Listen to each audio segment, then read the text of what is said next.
안녕하십니까. 1월 25일 설날 두 번째 영상 제작을 시작하겠습니다. 조금 전에 한 9시쯤에 제가 그 중국 폐렴 관련주에 대한 제 개인적인 생각을 정리해서 영상으로 올렸습니다. 그래서 올리고 나서 좋은 의견 이제 댓글 부탁드린다고 말씀을 드렸는데 댓글에 좋은 의견 주시는 분이 댓글 붙여주셨어요. 그래서 PCL하고 CTC 바이오 이게 이제 그 중국 폐렴 관련한 종목, 그 다음 이제 이낙연 총리 관련주에서 남선알미늄, 코인테크는 아마 2차 전지 쪽인 것 같아요. MCX 첨보도 2차 전지고 뭐 이런 쪽으로 해서 종목들을 댓글에 붙여주셨습니다. 그래서 일단 제가 등록은 해놨고요. 이건 휴일 동안에 제가 또 분석을 해서 괜찮은 종목이 있으면 제 관심 종목으로 옮기도록 그렇게 하겠습니다. 댓글 주셔서 대단히 감사합니다. 이번 시간에는 그 다음 주에 중국 폐렴 쪽이 만약에 좀 완화가 되어 가지고 이쪽 테마가 조금 시들해지는 상황이 생긴다면 어떤 종목들이 갈 수 있을까 하고 봤을 때 이 대선 테마주라고 말하기는 조금 어렵습니다. 이번에는 국회의원을 뽑는 총선이죠. 그래서 총선 관련주 하려니까 또 조금 표현이 그래서 정치 테마주로 정치 테마 관련주라고 표현을 하겠습니다. 그래서 이 정치 관련주들은 지수가 강하게 상승하지 못할 때, 지수가 강하게 상승할 때는 뭐 반도체 관련주라든가 기타 우량주들이 많이 움직이는데, 지수가 횡보 내지는 조금 약간 하락하는 그런 느낌이 들 때, 그럴 때 주로 많이 움직이는 게 정치 테마주가 아닌가 그렇게 생각을 합니다. 그래서 정치 테마주의 대표적인 세 파트를 나눠서 제 개인적인 정리를 한번 해보겠습니다.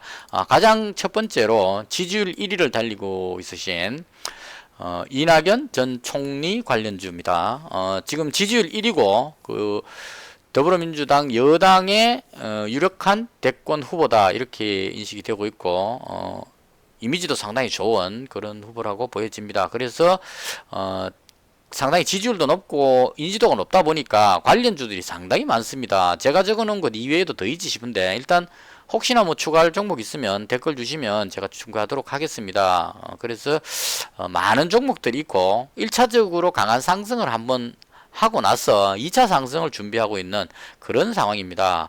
그 다음 자유한국당의 황교안 대표 관련주는 지금 자유한국당이 아직까지 당이 정비가 덜 된 상태이기 때문에 보수 통합 뭐 이런 부분들의 논의가 되다 보니까 아직까지 황교안 대표가 확고하게 대선 주자 뭐 이런 쪽으로 입지를 굳히지는 못한 것 같아요. 그래서 좀 눈치 보고 있는 그런 형국이고요. 그래서 관련주가 그렇게 많지는 않습니다. 대표적인 게 한창제지, 국일신동, TBC 이렇게 세 종목이 되겠습니다. 그리고 최근에 귀국해서 언론에 관심을 많이 받고 있는 안철수 후보 관련주입니다. 최근에 이제 입국을 했기 때문에 여러 가지 가능성이 많기 때문에 상당히 혼란스러운 상황이고요. 관련주로는 전통적으로 선의전자하고 안랩하고 다물멀티미디어가 대표적으로 대장격으로 움직이는 것 같습니다. 그리고 이후에 까뮤엔시하고 GSE, 뭐 덱스터 이런 종목들이 따라서 좀 움직임이 나타났었고요. 그 다음 펜스타 엔터프라이즈 금강산 관광 주로 이야기할 때 크루즈선 이야기하는 종목인데요. 이 종목 게시판에 들어가 봤을 때 안철수 후보하고 관계가 있다는 쪽으로 글을 올리신 분이 있더라고요. 그래서 그 부분으로 해서 펜스타 엔터프라이즈도 안철수 관련주로 일단 한번 넣어봤습니다. 그리고 한창도 마찬가지입니다. 게시판에 글 보면 이낙연 전 총리하고 어떤 관계가 되는 그런 회사라고 이야기를 합니다. 그래서 한창도 이낙연 총리 관련주로 묶어서 한번 넣어봤습니다. 그래서 이렇게 해서 이낙연 관련주, 황교안 관련주, 안철수 관련주에 대한 개인적인 생각을 한번 올려보도록 하고요. 그리고 앞으로 총선으로 이어질 때까지 전망이 어떻게 될지 개인적인 전망까지 잘 안 맞겠지만 해보도록 하겠습니다. 먼저 이낙연 전 총리 관련주입니다. 종목들이 상당히 많습니다. 이낙연 전 총리는 일찍부터 지지율 1위였기 때문에 종목들 보시면 많이 올랐죠. 거의 한 9,000원 때 9,500원 정도 하던 종목이 18,000원, 그러니까 두 배, 보통 두 배 뛰면은 한번 눌리더라고요. 두 배 정도 급등했었고요. 대부분이 다 그렇습니다.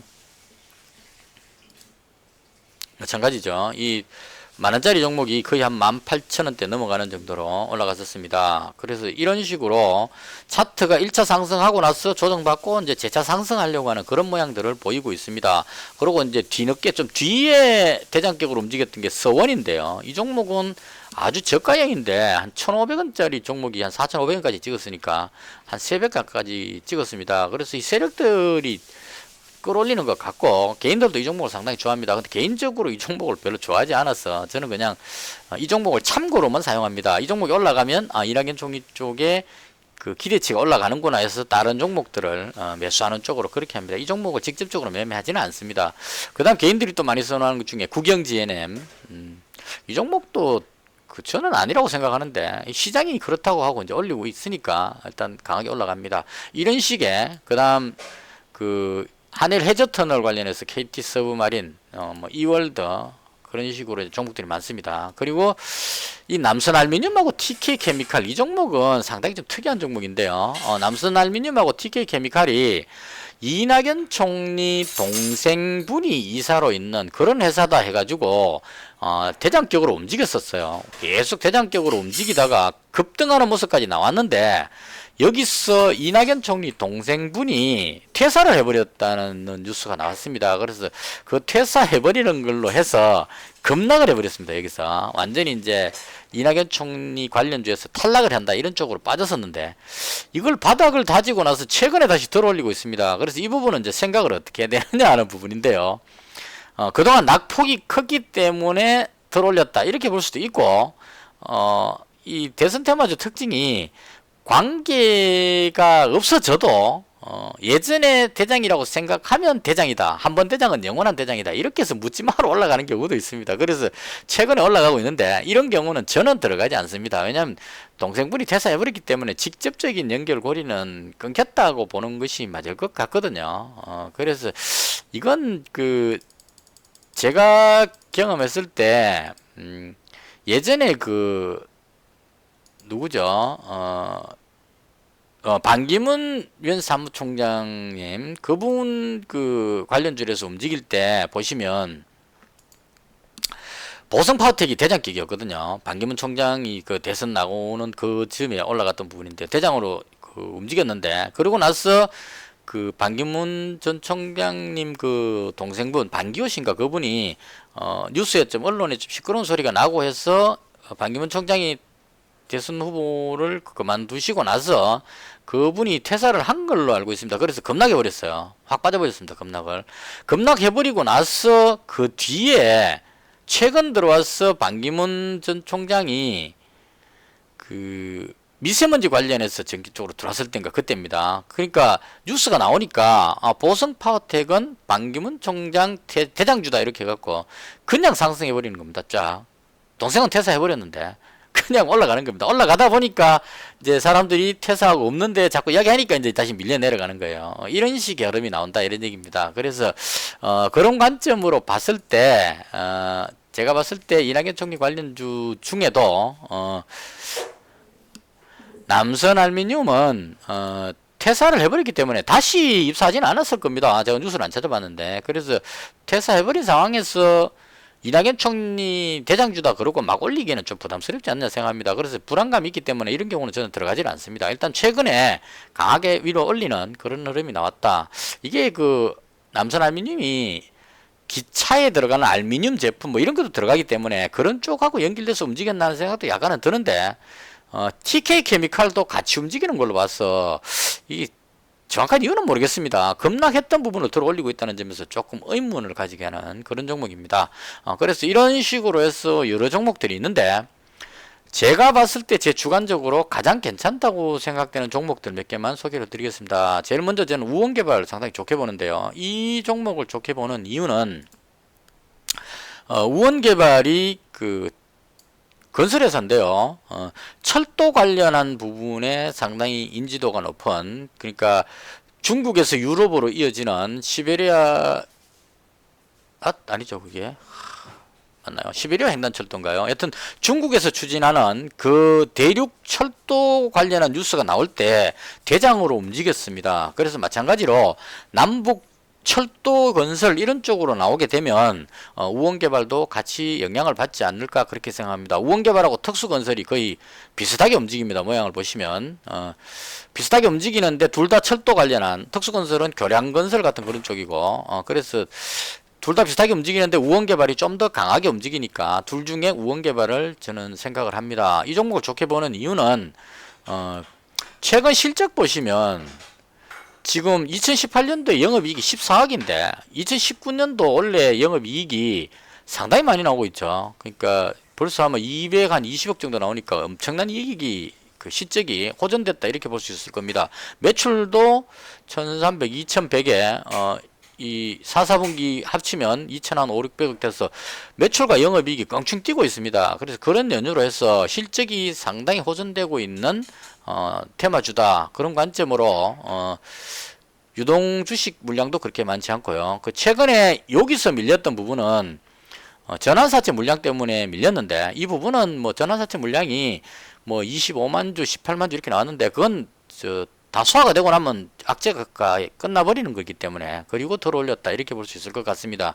그래서 지금 그 1차 상승하고 조정 다음에 2차 상승 때 가장 먼저 치고 올라간 것 같고요. 다시 조정을 받았기 때문에 남북 철도 관련한 좀 호재성 뉴스하고 그 다음 이낙연 총리 관련한 어떤 뉴스가 나왔을 때 올라갈 가능성이 상당히 높지 않겠느냐. 그래서 우원개발을 가장 첫 번째로 꼽았고요.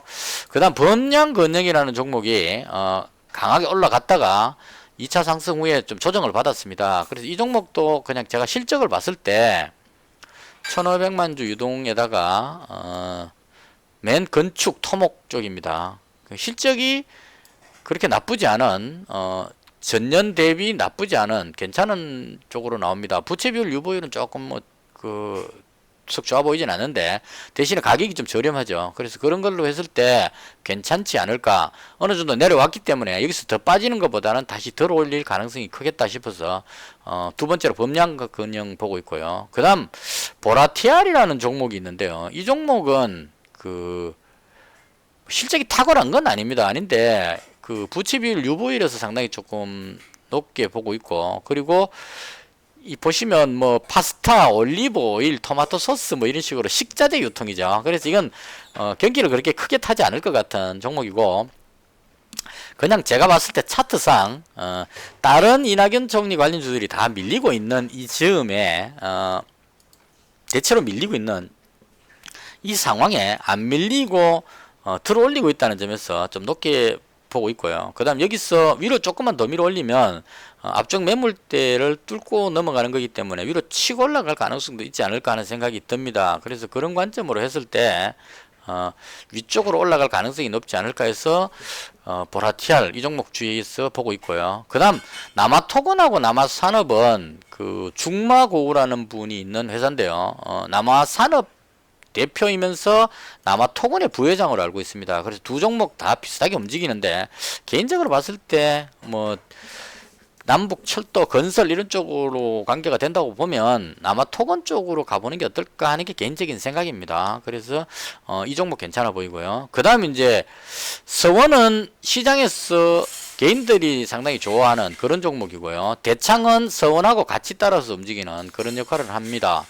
그리고 국영GNM 개인들이 상당히 좋아하는 대장 역할을 하고 있는 종목이고요. 그 다음 해저터널, KT서브마린, 이월드도 한때 대장급으로 움직였는데 지금 재차 올리기에는 좀 벅차지 않을까 개인적으로 그렇게 생각합니다. 이런 식으로 남선알미늄하고 TK케미칼은 아까 말씀드렸죠. 그 다음 SDN이라는 종목은 풍력개발, 그 다음 선박 엔진 뭐 이런 쪽인데 이 종목도 좀 오를만 하면 눌러버리는 꼬리를 많이 달아서 불안해서 들어가기 조금 찜찜한 종목입니다. 주연테크도 강하게 올라갔었는데 워낙 가격이 너무 저렴해서 그래서 들어가지 않고요. 이건 컴퓨터 판매 이런 쪽이죠. 주연테크 뭐 이런 식의 종목들이 있습니다. 그래서 관련 종목들이 이렇게 있고 이 중에서 개인적으로 우원개발은 제가 지금 매수해서 매수를 하지 않았네요. 지금 한창하고 펜스타 엔터프라이즈만 갖고 있죠. 이건 제가 정치 테마 관련주는 보유하지를 않았습니다. 지금 가만 생각하니까 제가 지금 갖고 있는 게 그쪽을 갖고 있죠. 안철수 관련주 갖고 있고, 그 다음에 남북 경협주 쪽을 가지고 있습니다. 지금 남북 경협주 가지고 있고, 그 다음 혹시나 지수 급락할 때를 대비해서 빅텍하고 스페코 가지고 있고, 그 다음에 이제 정치 테마주 중에는 한창을 이낙연 총리 관련주하고 좀 같이 연결된다는 의미로 가지고 있고, 그 다음 안철수 관련주 쪽은 선의전자 가지고 있으니까 어느 정도 커버가 되는 것 같고, 대충 이렇게 되어 있습니다. 그래서 화요일 날은 우원 개발하고 범량 건영 이 정도 종목을 들어가 볼까 생각 중입니다. 보라티알은 뚫으면 좋긴 한데 금액이 12,000원대이기 때문에 이건 뭐 쫙 크게 올라갈 것 같지는 않습니다. 그래서 우원 개발하고 범량 건영 이런 종목들을 노려볼 생각입니다. 그 다음 이제 두 번째로 자유한국당의 황교안 대표 관련주인데요. 황교안 대표 관련주는 제가 봤을 때 한창제지가 가장 좋은 것 같습니다. 실적이나 이런 여러 가지로 봤을 때 한창제지니까 종이 관련한 어떤 그런 회사죠. 백판지 뭐 이런 종인데요. 실적이 뛰어나다기보다는 나쁘지 않다 이런 의미로 해석을 합니다. 그러니까 전년 비해서 높은 편은 아니지만 실적이 아주 나쁜 기업은 아니다 이런 의미로, 그리고 만약에 황교안 대표가 지지율이 올라간다거나 어떤 정치 지형이 확 바뀌었을 경우에 강하게 치고 올라간다면 한창제지나, 그 다음 개인들이 좋아하는 거는 TBC입니다. 가격이 워낙 저렴하다 보니까 올라가는 힘이 지금 강하죠. 그래서 TBC 급등할 수 있는 종목. 그 다음 국일신동은 좀 안정적으로 움직이는 그런 종목, 이렇게 보시면 될 것 같습니다. 그래서 황교안 대표 관련주는 한창제지, 국일신동, TBC 이 정도 종목이 1차적으로 먼저 가지 않겠느냐 그렇게 생각을 합니다. 그 다음 안철수 관련주는 개인적으로 제가 좀 상당히 기대감을 가지고 매매를 많이 했던 종목인데요.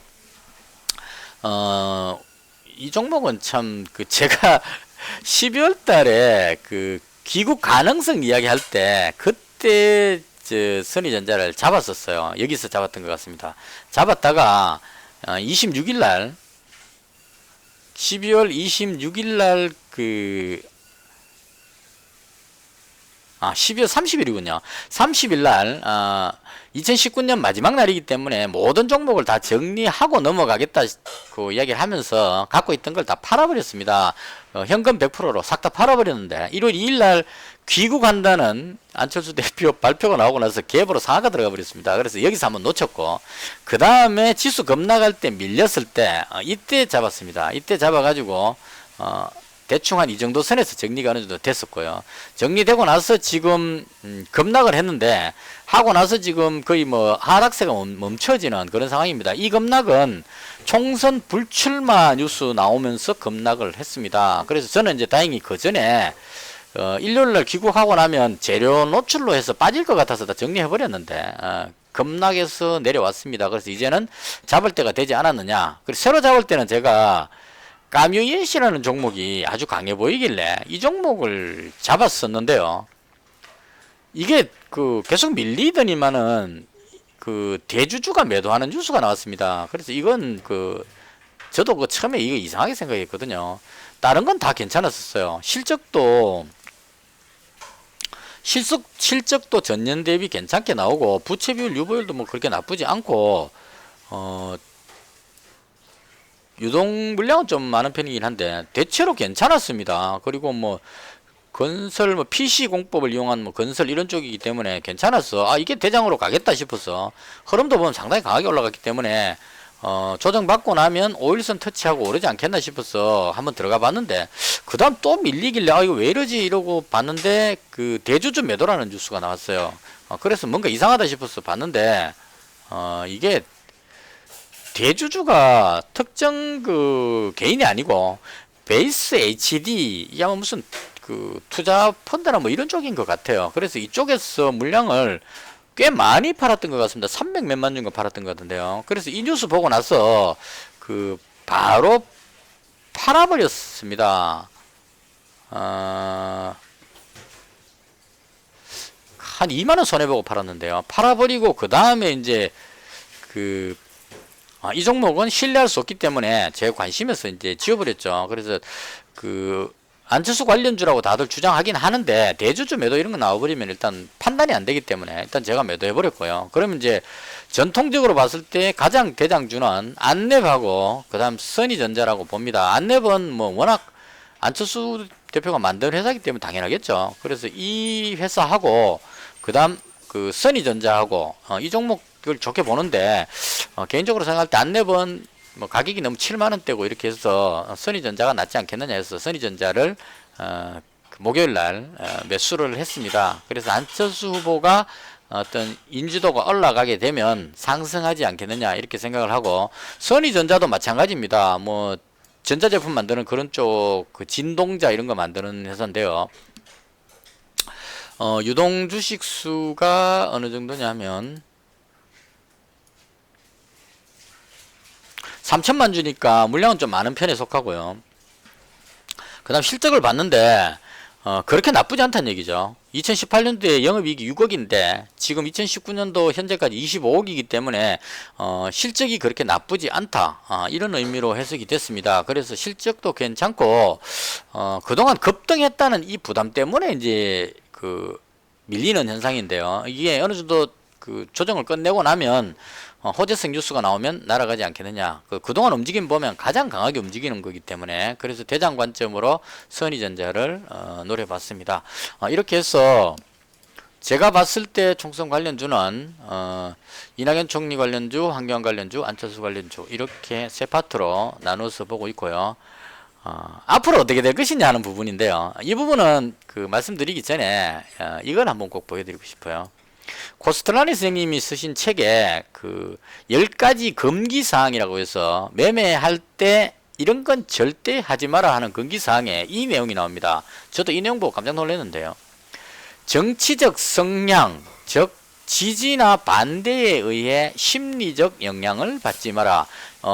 이 정치 테마주 매매하시는 분은 반드시 이 문장을 완전히 이해를 하고 들어가셔야 됩니다. 제가 예전에 누구 때였죠?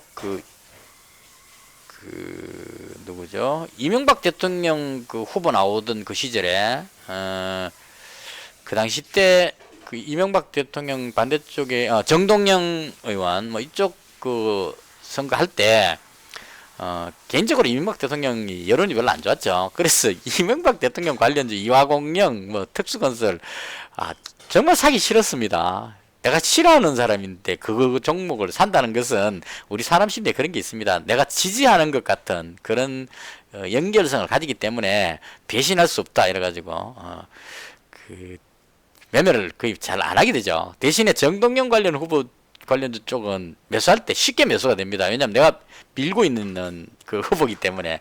근데 실제로 깨보니까 지나고 보니까 이명박 그 후보 관련주는 급등을 했습니다. 어마어마하게. 대표적인 게 이화공영이죠.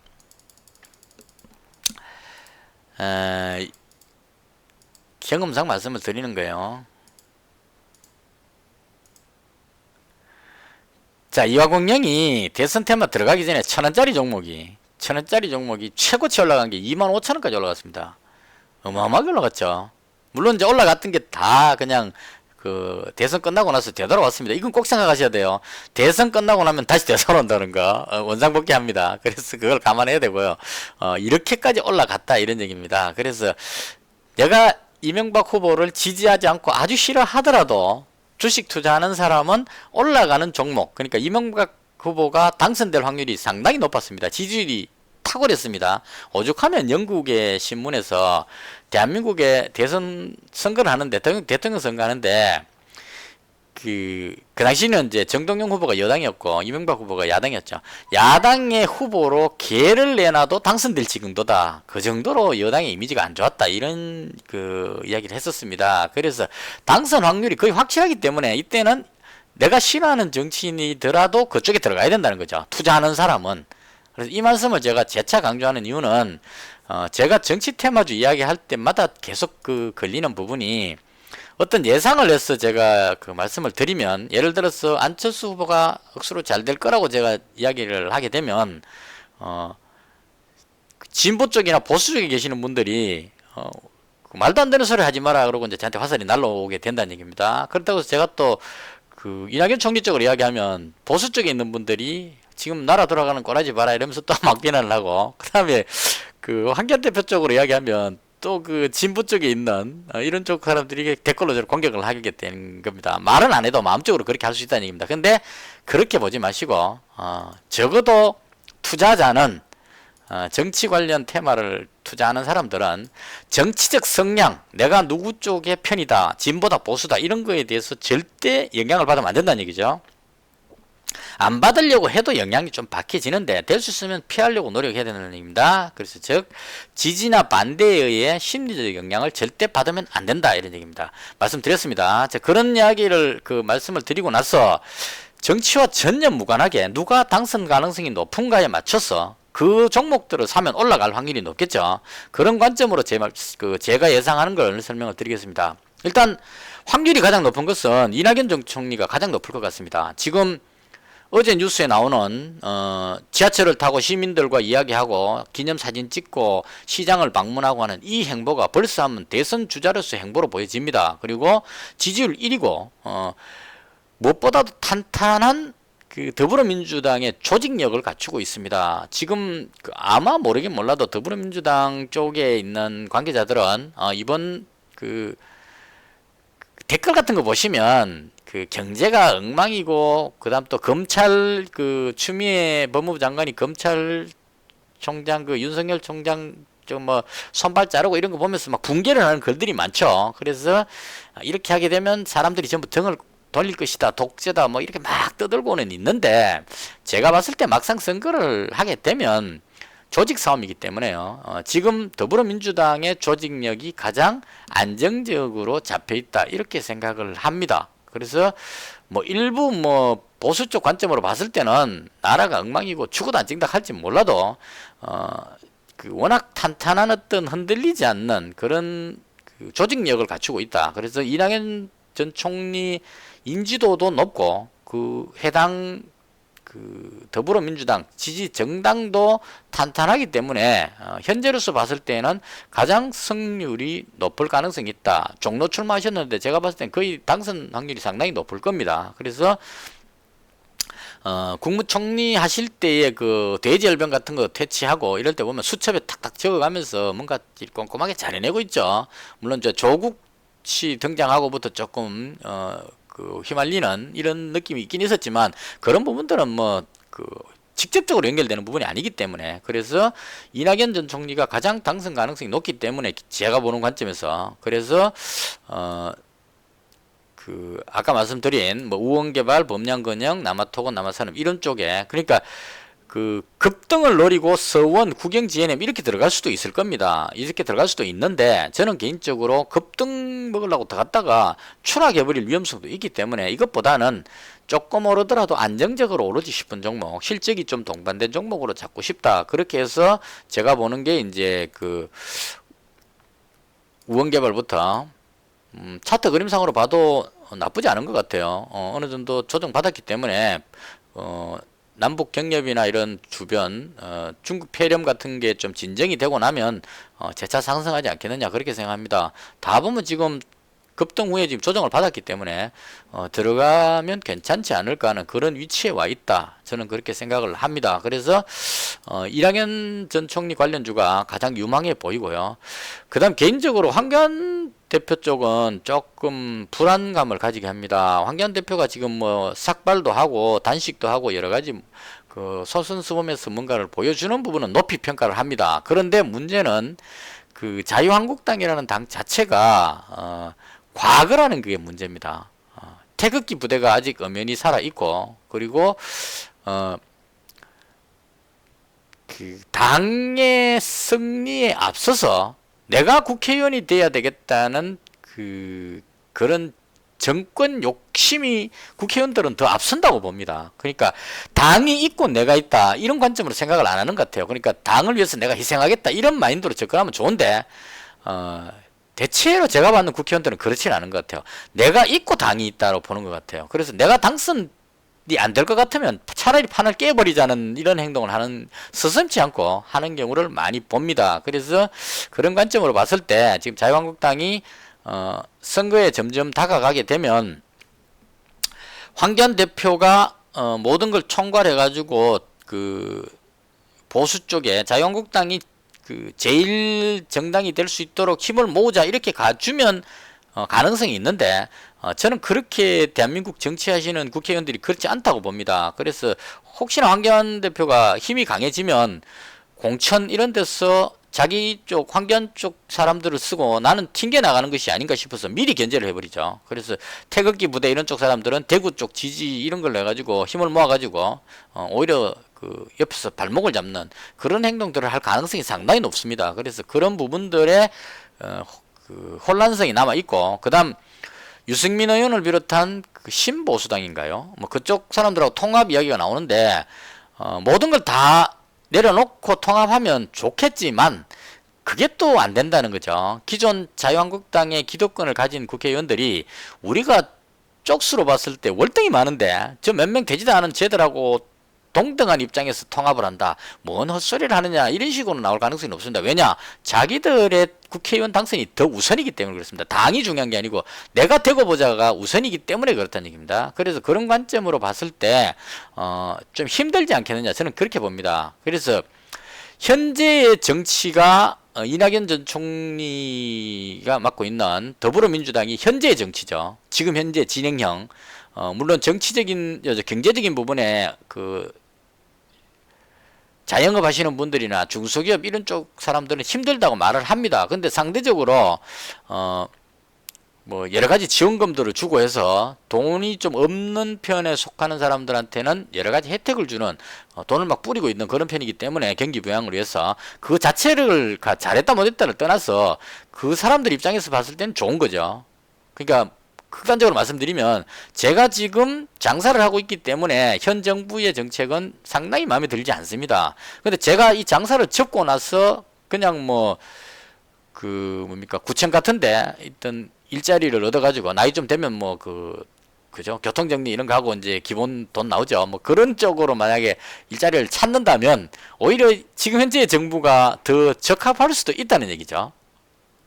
이해되실지 모르겠지만, 그래서 그런 관점으로 봤을 때 그 경제적인 부분이 무조건 잘못됐다 이렇게 볼 수는 없을 겁니다. 단지 여론상 좀 견제하고 싶은 그런 생각들은 있을 겁니다. 그래서 현재 위치에서 봤을 때는 이낙연 전 총리가 이끌고 있는 더불어민주당은 현재의 권력이고, 황교안 전 대표가 있는 자유한국당은 과거의 권력입니다.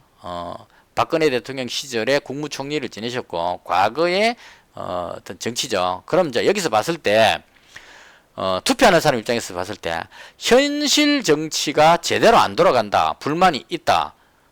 여기서 그런 현실 정치가 잘못됐기 때문에 과거로 돌아갈래 하면 고민이라는 얘기죠. 과거로 돌아가고 싶지는 않다, 이렇게 돼버리는 겁니다. 제가 봤을 때는 그렇습니다. 지금이 힘들긴 하지만 과거로 돌아가는 건 더 싫다, 이런 얘기죠. 그러니까 옛날에 그 사람들도 엉망이었고 좀 잘할까 싶어서 바꿔봤더만은 똑같은 놈들이네 이렇게 되지, 지금 못하니까 옛날이여 하고 과거로 돌아가자는 생각을 안 할 거란 얘기죠. 그래서 그런 관점으로 봤을 때 환경 관련주는 조금 상승할 가능성이 낮지 않을까, 이게 개인적인 생각입니다. 자, 그 다음 마지막 안철수 후보 관련주인데요. 제가 안철수 지지자라고 계속 말씀드렸기 때문에 너가 편이라고 점수 주느냐 이렇게 볼 수도 있겠지만, 그냥 약간은 그런 게 있을 수는 있겠지만, 제가 봤을 때 안철수 후보는 지금 귀국해갖고 하는 그 정치 철학이 실용주의 정치를 이야기를 합니다. 그래서 저는 이 이야기를 처음에 들을 때는 무심코 그냥 들었는데 가만히 생각하니까 실용주의 이 부분이 상당히 와닿는 겁니다. 실용적인 부분이 지금 필요한 거죠. 그러니까 이념적인 혹은 뭐 니 편 내 편 편가르기 이런 쪽은 답이 아니라는 거죠. 그런 거 다 떠나서 이념 종파 뭐 종교 이런 걸 다 떠나서 실용성에 맞춰서 우리나라가 잘 먹고 잘 살 수 있는 길, 이게 가장 중요한 것 같아요. 그래서 실용주의를 추구하는 안철수 후보는 미래적인 정치 세력이다, 저는 이렇게 규정하고 싶습니다. 물론 안철수 후보 쪽의 단점은 가장 큰 단점은 해외에 나가 있다 들어왔기 때문에 지지 정당이 약하다는 겁니다. 지금 바른미래당이 받쳐주면 가장 좋은데 거기에 풀어야 될 문제가 하나 있죠. 손학규 대표가 지금 바른미래당의 대표로 있기 때문에 그 손학규 대표가 바른미래당을 유승민 후보하고 안철수 후보가 만나갖고 합당이가 당을 다 만들어 놓고 초빙해서 모시고 왔습니다. 제야에서 그냥 그 가위 들고 나무 손질하고 있던 분을 같이 합시다 해갖고 그 모시고 왔단 말이에요. 모시고 왔으면 그냥 우리 일반적으로 생각할 때 모셔왔으면은 지금 이런 상황이면 안철수 후보가 기우겠으면은 그 한번 잘해봐라 내가 뒤에서 열심히 도울게 이렇게 나가는 게 순리에 맞다고 생각을 하는데 정치하는 사람은 또 그게 아닌 것 같아요. 손학규 대표 쪽에 있는 그 이 개파 이거 참 무서운 것 같아요. 그쪽에 있는 그 지지자들은 지금 바른미래당의 주인이 손학규 대표인데 뭐 안철수한테 왜 양보하느냐 우리가 제3당인데 선거할 때 지금 그 더불어민주당이 기호 1번 황교안 그 자유한국당이 기호 2번 그 다음 바른미래당이 기호 3번입니다. 투표할 때 앞에 있는 게 상당히 중요하거든요. 1번 아니면 2번 1, 2번 다시 이러면 3번 이렇게 가죠. 6번 7번 걸리면 그까지 보지도 안 하고 사람들이 투표를 끝내버리죠. 그런 사람들이 많을 겁니다. 누가 누군지도 모르는데 국회의원 후보 한 10명 정도, 요번 더 많이 나오지 싶은데, 투표 용지 한 10명 쭉 서져 있으면, 그 일일이 사람 이름 보고, 이 누구지가 다 연결해갖고, 이 사람 좋더라, 이렇게 찍는 사람 드뭅니다. 쭉 보고 나서, 나 1번이다. 나 아니면 2번이다. 에이, 둘 다 싫다, 3번. 이렇게 해서 할 확률이 상당히 높죠. 그래서, 3당이 되는 게 상당히 중요한데, 그게 바른미래당이다, 이런 얘기입니다. 그래서 손학규 그 대표 쪽에 있는 사람들은, 안철수 후보가 들어갔고 당권을 장악해버리면 자기들이 튕겨 나가게 되니까 다음 국회의원 선거 때 힘들어지죠. 아까 말씀드린 거하고 똑같은 현상이 생깁니다. 당이 중요한 게 아니고 내가 중요하다는 관점으로 접근하게 되면 손학규 대표가 대표로 계속 이끌고 후보 공천할 때 자기들을 한 자리 물려줌으로 해서 자기들이 국회의원이 되는 그게 중요하다는 얘기죠. 당이 깨지고 말고는 중요하지 않고 내가 되고 보자가 우선이 될 가능성이 높다 이런 얘기입니다. 그렇게 갔을 경우에 안철수 후보는 그 당에 존재할 수가 없기 때문에 판을 깨고 신당 창당으로 가게 될 겁니다. 그러면 상당히 험난한 길을 갈 수밖에 없는 상황이죠. 바른미래당에 있는 그 국회의원들이 안철수 후보 쪽에 지지를 하고 있지만 대부분 다 그 비례 공천을 받았기 때문에 바른미래당을 떠나면 국회의원 당직을 잃어버립니다. 그래서 제3당이 될 수가 없다는 얘기죠. 그래서 그런 관점으로 했을 때 가장 최상은 손학규 대표가 안철수 후보한테 정권을 임해주고 그 뒤에서 밀어주는 쪽으로 가면 아주 완벽한 조합이 나오는데 손학규 대표가 최근에 방송에서 나온 이야기들을 종합해보면 내가 언제 그랬냐 이런 식의 그 쌩까는 분위기도 연출될 수 있지 않느냐 그렇게 생각합니다. 그래서 그런 관점으로 봤을 때 조금 어려움이 있을 수도 있다. 그렇더라도 거기에 굴복해서 들어갈 스타일은 아니기 때문에 안철수 후보가 신당을 창당할 수도 있다. 저는 그렇게 봅니다. 그래서 길게 말씀드린 이유는 안철수 관련주들이 2차 상승하는 계기가 되는 것은 바른미래당의 당권을 인수하게 되는 손학규 대표가 양보를 해서 인수하게 되면 급등하게 될 겁니다. 혹은 그게 예치 않아서 예치 않으면 이제 좀 내려오겠죠. 내려오다가 안철수 후보가 신당을 창당해서 그쪽으로 사람들이 몰려들었을 때 그때 올라갈 가능성이 있다. 이렇게 생각합니다. 그래서 제가 개인적으로 봤을 때 말이 될지 안 될지 모르겠지만 이낙연 총리 쪽이 제1당이 될 것 같고요. 그 다음 안철수 후보 쪽이 상당한 뭐라 그러죠? 자리를 잡을 것 같은 그런 생각이 듭니다. 그래서 3당이 경합하는 이런 쪽에 흐름이 되지 않을까 이렇게 개인적으로 생각합니다. 정치 이야기 너무 길게 해버린 것 같은데요. 이렇게 해서 제가 생각하는 정치 관련주들을 정리를 해봤고요. 이건 큰 흐름으로 봤을 때 제가 당일 매매에 이제 아예 매매하려고 딱 정리를 해놨습니다. 남북 경협주, 그다음 이낙연 총리 관련주, 안철수 관련주, 황교안 관련주, 그다음 반도체 관련주, 중국 관련주 이런 식으로 미리 딱 등록해놓고 이 중에 코스닥 지수의 흐름을 봐가면서 움직이는 테마 쪽으로 제가 뽑아놓은 우량주 중심으로 매매하는 이런 식으로 진행을 해볼 생각입니다. 그래서 제 생각들을 정리하는 차원에서 영상을 만들어 드렸고요. 마찬가지로 영상 보시고 나서 좋은 의견, 좋은 종목들 있으시면 댓글 주시면 제가 참고를 해서 다음 영상 제작할 때 반영을 하도록 그렇게 하겠습니다. 이렇게 해서 두 번째 영상을 마치고요. 또 영상 이제 그 남북 경협주 부분에 대한 이야기를 정리하고 싶은 게 있는데 이건 이 영상 올려놓고 반응을 보고 하도록 하겠습니다.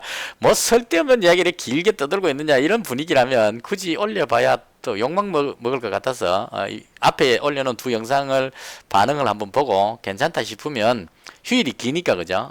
추가로 계속해서 지금 다뤄보고 싶은 게 남북경협주, 평화공원 맨 남북경협주입니다. 그 다음 반도체 쪽, 미세먼지, 그 다음 중국 소비주, 그 다음 경영권 문제 있는 두 회사 이런 쪽들에 대해서 한번 다뤄보고 싶은데 요건 조금 상황을 지켜보고 제작하도록 그렇게 하겠습니다. 이렇게 해서 두 번째 영상인 정치 테마 관련주에 대한 정리를 모두 마치겠습니다. 남은 설날 휴일 잘 보내시고요. 저는 다음 영상에서 찾아뵙겠습니다. 시청해 주셔서 대단히 감사합니다. 마치겠습니다.